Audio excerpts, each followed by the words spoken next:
Cake. ও খাবে? আমরা খাবো না তার মানে তুই এটা বুঝতে পারছিস? তুই খাবে তো? তুই যে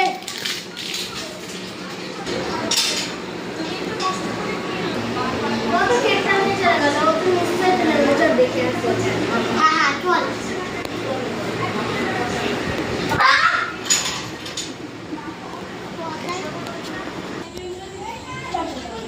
দেখে একদম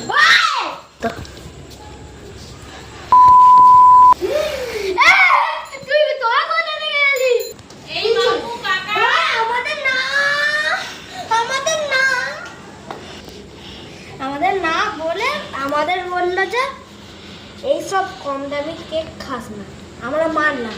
তুই কেন খাচ্ছিস? তুই সর।